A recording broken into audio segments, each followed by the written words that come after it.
بسم الله الرحمن الرحيم. قال الله تبارك وتعالى في الكلام المجيد والفرقان الحميد: قالت الأعراب آمنا قل لم تؤمنوا ولكن قولوا أسلمنا. صدق الله العظيم وصدق رسوله النبي الكريم.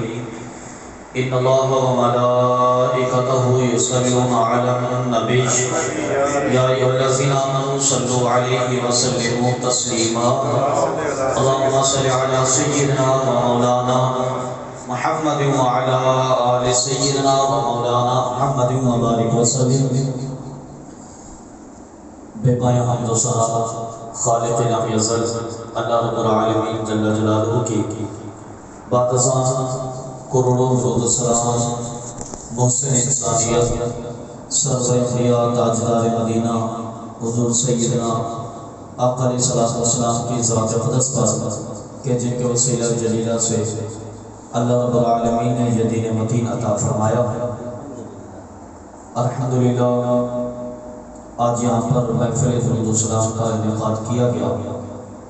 اللہ رب العالمین کی بارگاہ سے دعا ہے کہ اللہ تعالیٰ ایسی محفل میں بار بار شرکت کی سعادت اور توفیق عطا فرمائے اور اس بابرکت محفل کے توسط سے اس مقام کو، اس کے مکینوں کو، تمام حاضرین کو اپنے جائز نیک مقاصد میں کامیابی عطا فرمائے، زمینی آسمانی حادثات سے، آفات و بلیات سے محفوظ فرمائے. سورہ حجرات کی ایک آیت مبارکہ کا چھوٹا سا حصہ تلاوت کیا ہے. اس کے اندر اللہ رب العالمین جل جلالہ نے ایک پیغام اور ایک میسیج دیا ہے. فرمایا کہ قالت الاعراب آمنا. اے حبیب، یہ اعراب آپ کی بارگاہ میں آتے ہیں اور آ کر یہ دعویٰ کرتے ہیں کہ ہم ایمان لے کر آ گئے.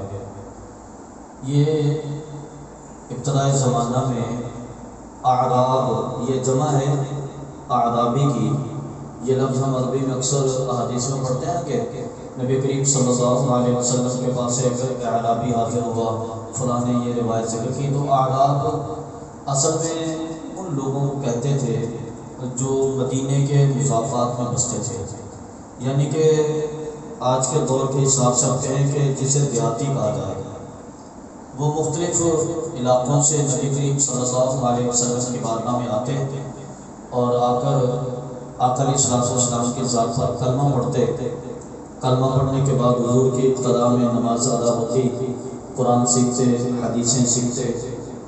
تو وہ پھر لوگوں سے کہتے تھے کہ آمنا، ہم مومن ہو گئے. قالت الاعراب آمنا. اللہ رب العالمین نے فرمایا کہ حبیب، یہ لوگ آپ کی بارگاہ میں آتے ہیں اور یہ کلمہ پڑھتے ہیں. کلمہ پڑھنے کے بعد کچھ نمازیں ادا ہو جاتی ہیں، کچھ تلاوت قرآن بھی ہوتا ہے، کچھ حدیثیں یاد کر لیتے ہیں. یہ کچھ وقت آپ کی صحبت میں گزارتے ہیں اور کہتے ہیں کہ ہم ایمان والے ہو گئے. قل لم تؤمنوا، آپ انہیں بتائیے کہ تم مومن نہیں ہوئے، تم ابھی مومن نہیں ہوئے. ولکن قولوا اسلمنا، ہاں تم لوگوں سے یہ کہو کہ ہم مسلمان ہو گئے. ان کی تصریح فرمائی ہے کہ یہ لوگ کہتے ہیں ہم نے کلمہ پڑھ لیا، ہم نے کچھ نمازیں پڑھ لی، کچھ تلاوت کر لی، کچھ حدیثیں سیکھ لی تو ہم مومن ہو گئے. فرمایا نہیں، یہ مومن نہیں ہو، یہ مسلم ہو گئے. ان کو بتائیے کہ یہ اپنے آپ کو مومن نہ کہیں بلکہ کہیں کہ ہم مسلمان ہو گئے. ہم جس معاشرے میں رہتے ہیں نا، یہ مسلم معاشرہ ہے، مومن معاشرہ نہیں ہے. اور دونوں میں فرق رکھا ہے. مسلم معاشرہ اور ہوتا ہے اور مومن معاشرہ اس سے اگلا قدم ہوتا ہے. جس نے لا الہ الا اللہ محمد رسول اللہ کہہ دیا وہ مسلمان تو ہو گیا، مومن نہیں ہوا. اللہ رب العالمین نے اسی اسلوب کی طرف اشارہ کیا. فرمایا کہ ابھی ان کو بتائیے کہ یہ لوگ مومن نہیں ہوئے، یہ مسلمان ہوئے، اور یہ لوگوں کو بتائیں کہ مسلمان ہوئے. کچھ آیات کی تلاوت کرنے کے بعد، کچھ قرآن پاک کی تلاوت، کچھ احادیث کو لینے کے بعد اب یہ لوگ سمجھتے ہیں کہ شاید ہم مسلمان ہو گئے. جب نماز کا وقت ہوتا ہے نماز ادا کر لیتے ہیں، جب قرآن پاک کی آیت مبارکہ نازل ہوتی ہے یہ آیت کو یاد کر لیتے ہیں، جب کسی قرآن کی آیت کی تشریح ہوتی ہے اس کی تفسیر کو یاد کر لیتے ہیں، جب کسی حدیث مبارکہ کا فرمان جاری ہوتا ہے حدیث کو یاد کر لیتے ہیں. حج بیت اللہ کا وقت آتا ہے حج بیت اللہ کر لیتے ہیں، زکوٰۃ کا وقت آتا ہے زکوٰۃ ادا کرتے ہیں، رمضان کا وقت آتا ہے روزے بھی رکھ لیتے ہیں، عید کا وقت آتا ہے آپ کی ابتدا میں عید کی نماز بھی ادا کر لیتے ہیں، لیکن حبیب خبردار ان کو بتائیے کہ یہ مومن نہیں ہے، یہ مسلمان ہے۔ یہ ہے کیا؟ مسلمان ہے، مومن نہیں ہے۔ تو پتہ چلا کہ صرف لا الہ الا اللہ محمد رسول اللہ کہنے سے بندہ مومن نہیں ہوتا، بلکہ مومن بننے کے لیے کچھ اور درجات ہوتے ہیں۔ مومن بننے کا سلسلہ کچھ اور ہوتا ہے، اس کے بارے میں اللہ رب العالمین جل جلالہ نے ایک اور مقام پر قرآن پاک میں ارشاد فرمایا کہ فلا وربک، اے حبیب مجھے آپ کے رب ہونے کی قسم، لا یؤمنون حتی یحکموک فیما شجر بینہم، اے حبیب مجھے آپ کے معبود ہونے کی قسم، مجھے آپ کے رب ہونے کی قسم، یہ بندے تب تک مومن نہیں بن سکتے جب تک اپنے ذاتی معاملات میں بھی آپ کو حاکم تسلیم نہ کر لیں۔ شریعت میں نہیں، شریعت کی بات نہیں، شریعت میں تو ماننا ہے، شریعت میں تو آقا علیہ السلام کو حاکم ماننا ہے۔ قرآن میں آقا علیہ السلام حاکم، حدیث میں سرکار حاکم، دین کے نظام کے اندر آقا علیہ السلام حاکم، لیکن فرمایا نہیں، بات صرف وہاں تک نہیں ہے، بلکہ یہ اپنے خاندان کے ذاتی معاملات میں جب تک حضور کو حاکم تسلیم نہیں کرتے تب تک یہ مومن نہیں ہو سکتے۔ یہ ان کے مومن ہونے کی بنیادی طور پہ تعریف بیان کی۔ اچھا، اس کے اندر ایک بڑا بہترین نکتہ ہے، بڑا لطیف سا پوائنٹ ہے، آپ یہ تصور کیجئے، بات ہوئی تھی بندے کے مومن ہونے کی، لیکن اللہ رب العالمین نے فرمایا کہ فلا وربک لا یؤمنون حتی یحکموک فیما شجر بینہم، اے حبیبی مومن تب تک نہیں ہو سکتے جب تک آپ کو حاکم نہ مان لیں۔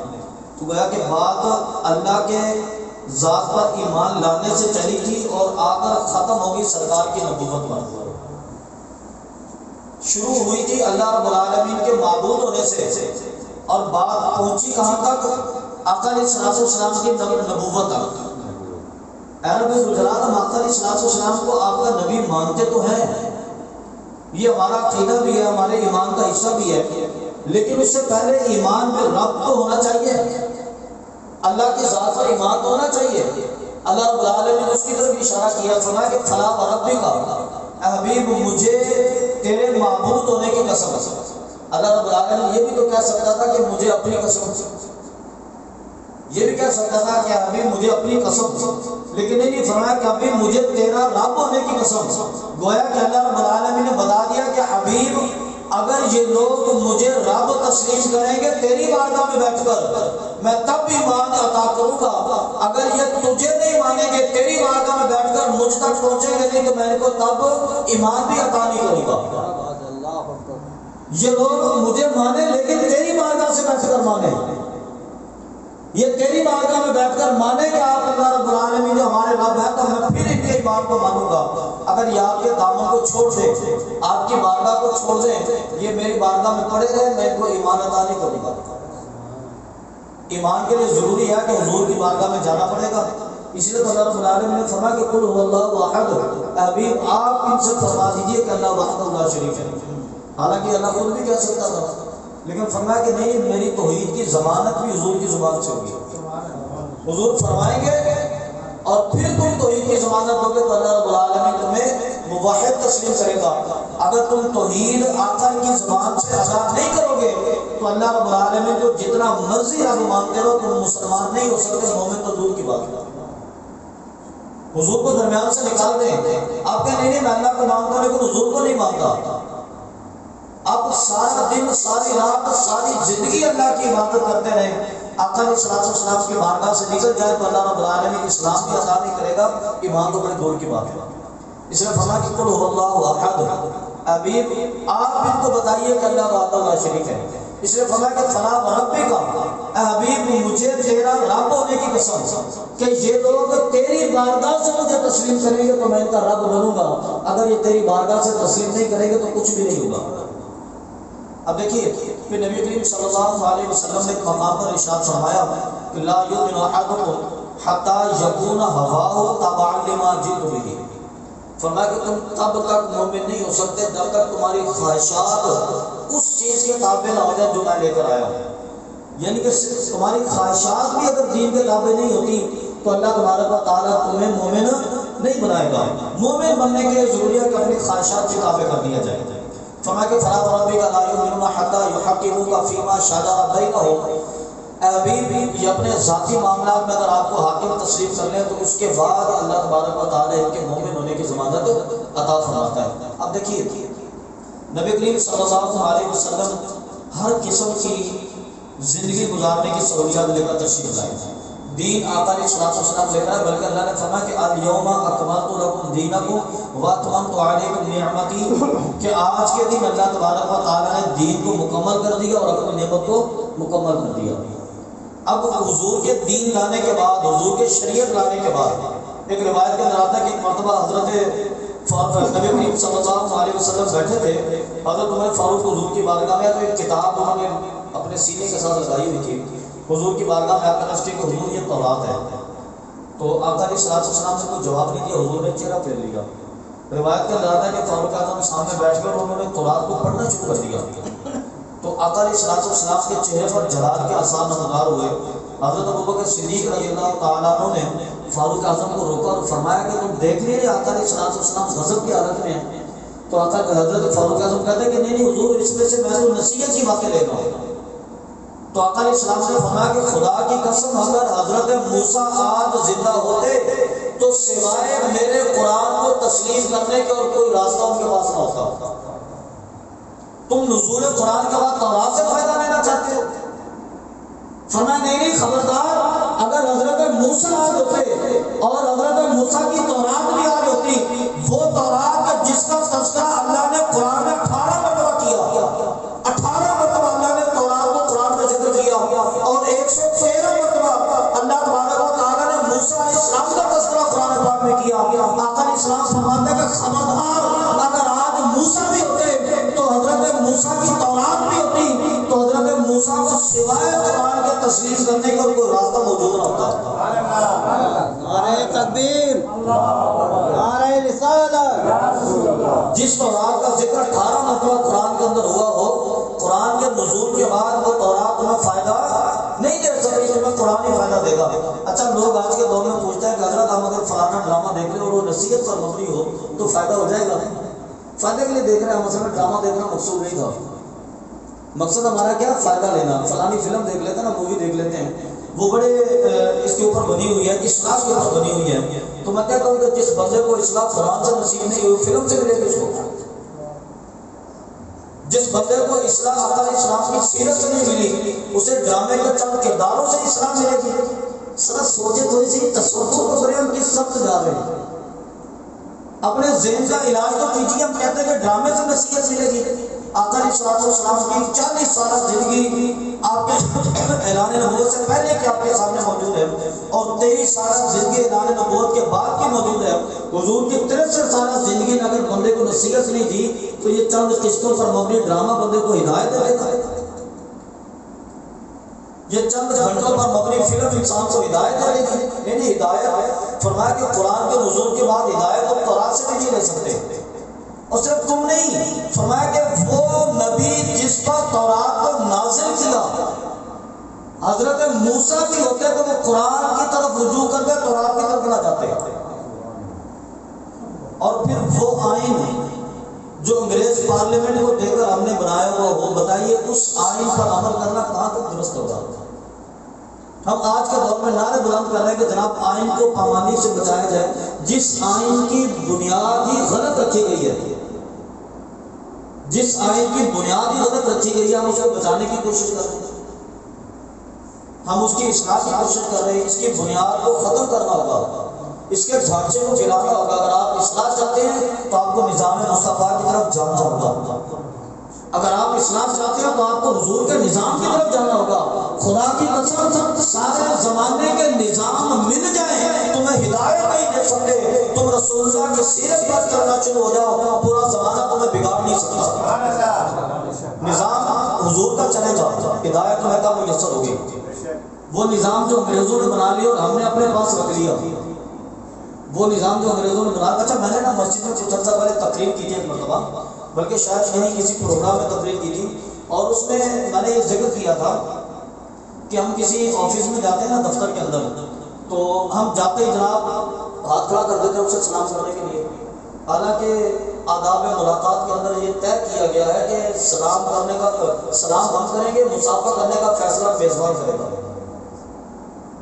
یعنی کہ السلام علیکم تو ہم کہہ سکتے ہیں کیونکہ ہم داخل ہوئے کمرے کے اندر، مصافحہ کرنے کا فیصلہ کون کرے گا؟ پہلے سے موجود میزبان کرے گا. اچھا یہ بات میں نے بھی سنی تھی، بڑی عجیب لگی تھی اور اس کے بعد بڑی حیران بھی لگی تھی، میں نے آپ لوگوں سے شیئر بھی کی تھی. اس کے بعد ایک اور بات ذہن کے اندر آئی، اصل میں یہ انگریز کا بنایا ہوا قانون تھا، اسلام کا اس سے تعلق نہیں تھا. یہ کس کا بنایا ہوا قانون تھا؟ انگریز کا. انگریز جو تھے نا وہ بر صغیر میں آنے کے بعد ہم جیسے لوگوں سے مصافحہ کرنا اپنی شان کے خلاف سمجھتے تھے، اور یہ ہمارے لوگ دفتر میں داخل ہوتے ہیں جناب مصافحہ کرنے پہنچ جاتے ہیں. انہوں نے کہا کہ نہیں، اصول ہی ہوگا کہ سلام تم کرو گے، فیصلہ ہم کریں گے کہ مصافحہ کرنا ہے یا نہیں کرنا. انہوں نے بنا دیا اور ہمارے یہاں آج تک یہ قانون چل رہا ہے، ہمارے چل بھی رہا ہے اور تربیت کے نظام میں بھی داخل ہے یہ بات. اچھا ہم نے تربیت کے نظام میں وہ باتیں داخل کر لی جو انگریزوں نے ہمیں دی ہیں، ہم نے داخل کر دی. ہم نے سوچا سمجھا نہیں اس کے اوپر. وہ میٹرک کے امتحانوں میں 33 نمبر والا پاس ہوتا ہے، یہ ساری حقیقت آپ لوگوں کو پتہ ہے. انگریزوں نے کہا کہ یہ لوگ پڑھنے لکھنے تھوڑی آتے ہیں، لوگوں کو پتہ تھوڑی ہوتا 33 نمبر والا پاس کر دو. ان کے یہاں 33 والا پاس ہوتا ہے؟ وہ نہیں ہوتا. ان کے یہاں 70% کی گارنٹی ہوتی ہے ان کے پاس. ہم 33 نمبروں سے پاس ہوتے ہیں، ہم سمجھتے ہیں ہم کامیاب ہو گئے. ان کے بنائے ہوئے انہوں نے ہم کو کمتر اور حکیم سمجھا تھا، اور آج تک ہم اسی حقارت پر بیٹھے ہوئے ہیں.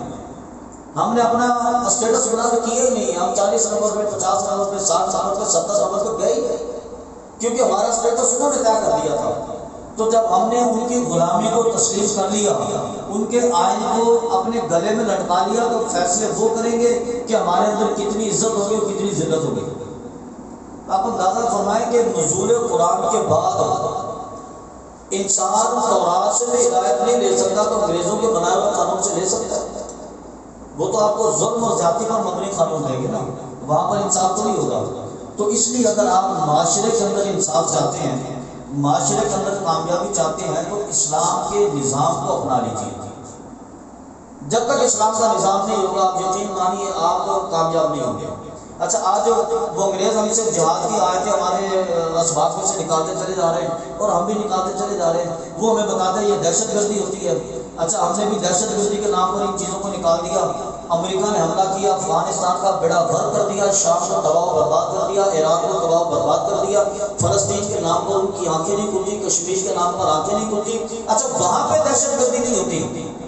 دہشت گردی ہوتی ہے جب مسلمان مسجد میں کھڑا ہو کر اسلام کا نام لے لے. دہشت گردی تب ہوتی ہے جب ممبر رسول پر بیٹھ کر علامہ صاحب جہاد کی بات کر لے. اب یقین مانیں امریکہ کو آپ کی تصویر سے کوئی تکلیف نہیں ہے، آپ کے مسئلے سے بھی کوئی تکلیف نہیں ہے. اب مسجد میں بیٹھ کر 24 گھنٹے نمازیں پڑھے، وہ کہیں گے اچھا یہ مسلمان بیٹھا رہے مسجد کے اندر، یہ ہمارے کس کام کا؟ جب آپ تلوار اٹھا کر جہاد کے لیے نکلو گے اس کو تکلیف ہوگی. جب آپ سلطنت کے نظام کو درست کرنے کے لیے نکلو گے اس کو تکلیف ہوگی. جب آپ شریعت کے نظام کو اپنانے کی بات کرو گے اس کو تکلیف ہوگی، کیونکہ بات اس کے ذہن سے آگے بڑھ چکی ہے. اس کو آپ کی تصویر بھی نقصان نہیں دیتی، آپ کا مسلح بھی نقصان نہیں دیتا، آپ کی تلاوت بھی نقصان نہیں دیتی. صلح امن کا پیغام دے دے، صلح صلحی کا پیغام دے دے، اس کو کوئی تکلیف نہیں ہوتی. اس کو تکلیف ہوتی ہے تو تمہارے غالب آنے سے ہوتی ہے. اس کو تکلیف ہوتی ہے تو تمہارے رسول اللہ کی سیرت پر عمل کرنے سے ہوتی ہے.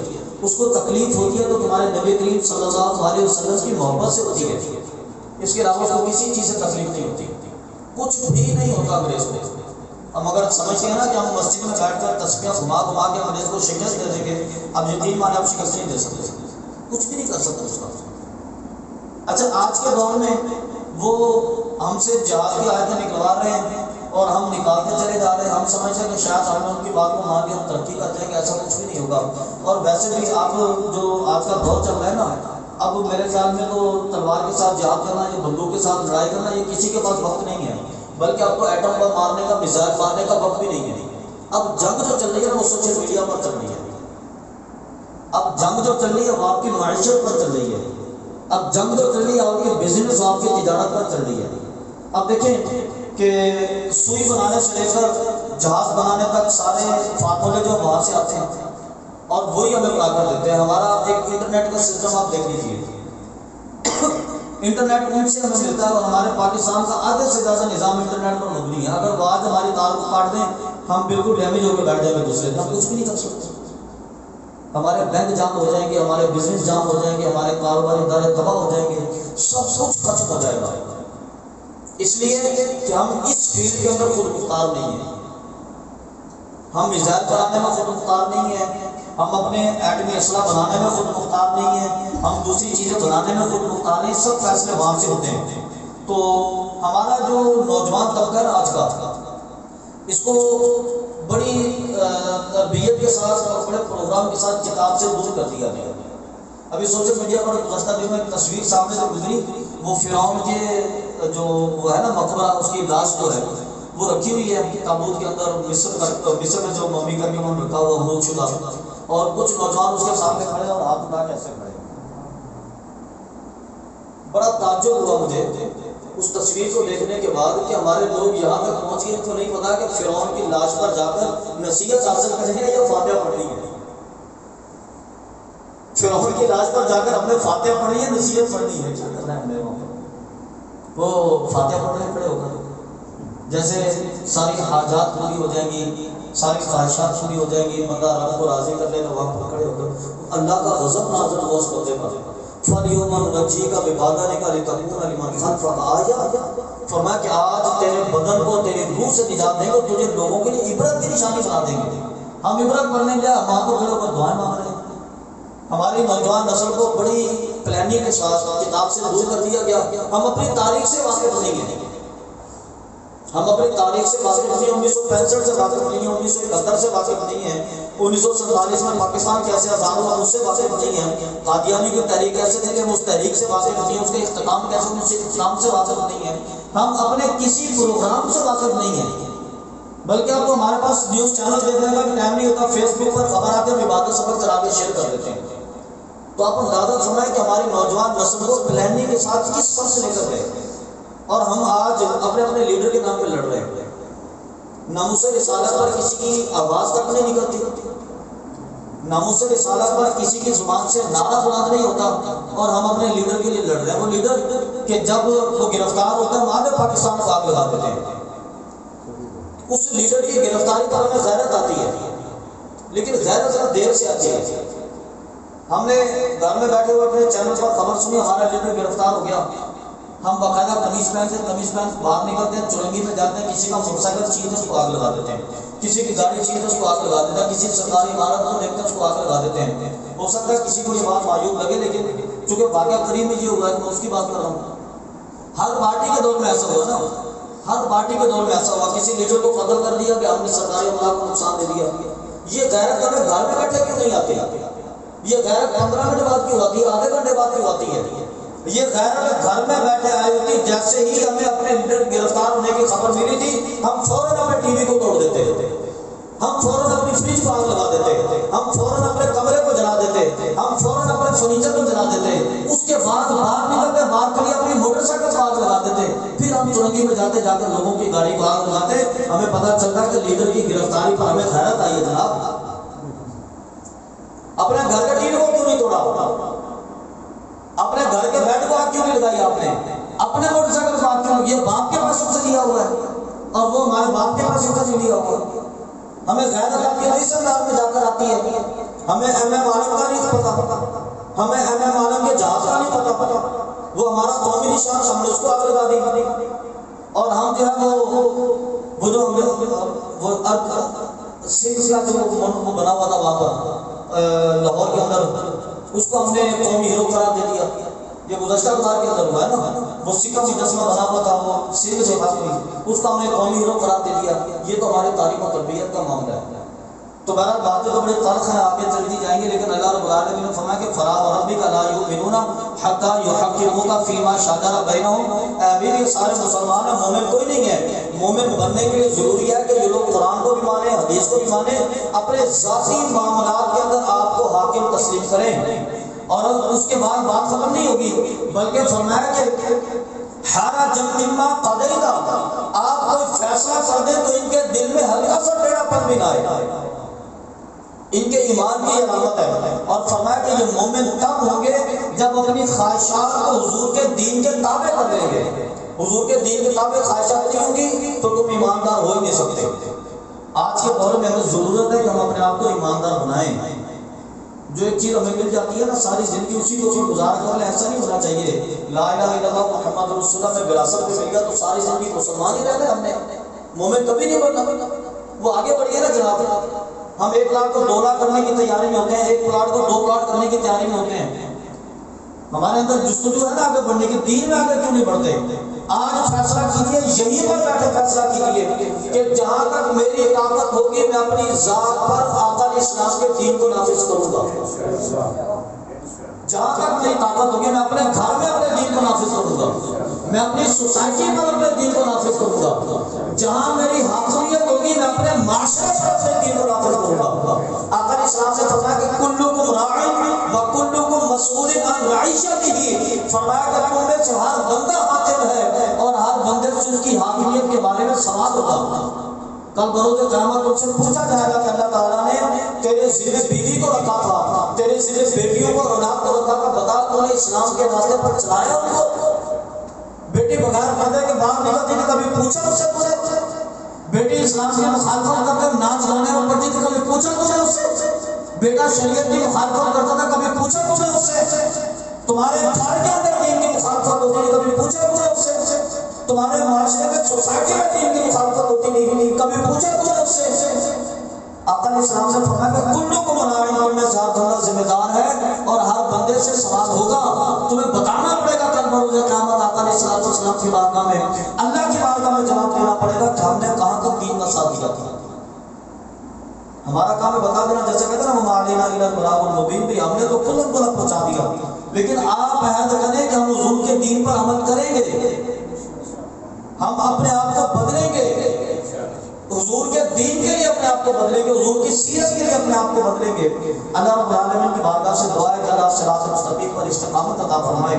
اور جو ہم نے گفتگو کی ہے اللہ رب العالمین اس کو حقیقت میں سمجھ کر عمل کی توفیق عطا فرمائے.